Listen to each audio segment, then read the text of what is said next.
हमारे गृह मंत्री महोदय श्री अमित शाह जी के नाक के नीचे पूरा मणिपुर जल गया, दिल्ली में दंगे हुए, पहलगाम में हमला हुआ और आज भी वे उसी पद पर बैठे हैं। क्यों?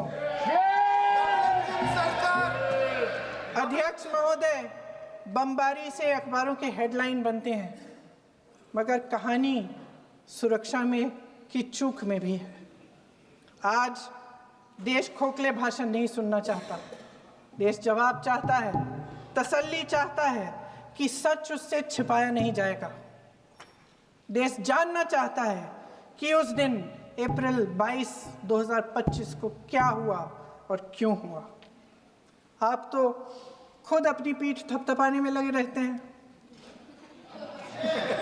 सेना, देश, संसद से सच छुपाते हैं।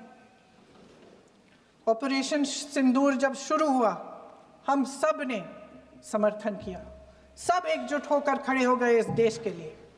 दोबारा होगा, दोबारा खड़े हो जाएंगे।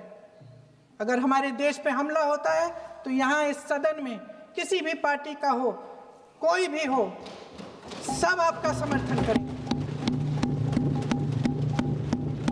और हमें अपनी सेना पर गर्व है कि उन्होंने इस बार भी दृढ़ता से लड़ाई लड़ी, धैर्य से लड़ाई लड़ी, वीरता से लड़ाई लड़ी। लेकिन इस ऑपरेशन का सिंदूर का क्रेडिट, उसका श्रेय तो हमारे प्रधानमंत्री जी चाहते हैं। सही भी है, ठीक है, सही है, श्रेय ले, श्रेय ले। ओलंपिक्स में हमारा मेडल आता है, उसका भी श्रेय लेते हैं। ले। Aim right, achieve big. At KR Mangalam University, we provide you the platform to turn your dreams into reality. At KR Mangalam University. लेकिन सिर्फ श्रेय लेने से नहीं होता नेतृत्व, जिम्मेदारी भी लेनी पड़ती है।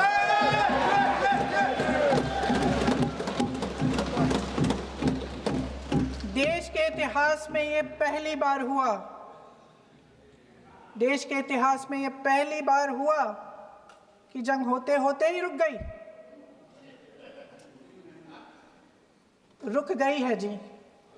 और इस रुकावट का ऐलान हमारी सरकार, हमारी सेना नहीं करती, अमेरिका के प्रेसिडेंट करते हैं, अमेरिका के राष्ट्रपति करते हैं।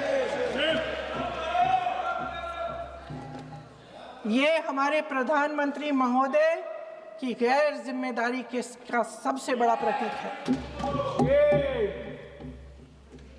आज गृह मंत्री जी ने इस बात पर उल्लेख किया। उन्होंने कहा, उनके शब्दों में उन्होंने कहा कि पाकिस्तान के पास शरण में आने के बजाय कोई चारा ही नहीं था। आपने शरण दिया क्यों? वो आते हैं आपके देश के अंदर, लोगों को मार डालते हैं और आप उनको शरण दे रहे हैं। क्यों दिया शरण? इसका जवाब क्यों नहीं दिया है एक भी भाषण में? जैसे ये बात उठी, शरण की बात की, हमारे गृह मंत्री जी ने इतिहास में चले गए। नेहरू ने क्या किया, इंदिरा गांधी ने क्या किया, यहां तक कि मेरी मां के आंसुओं तक चले गए।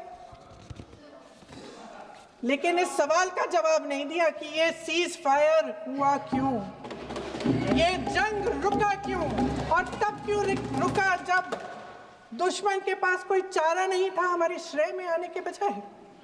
क्यों रुका ये जंग? इसका जवाब नहीं दिया। धन्यवाद। आप देंगे?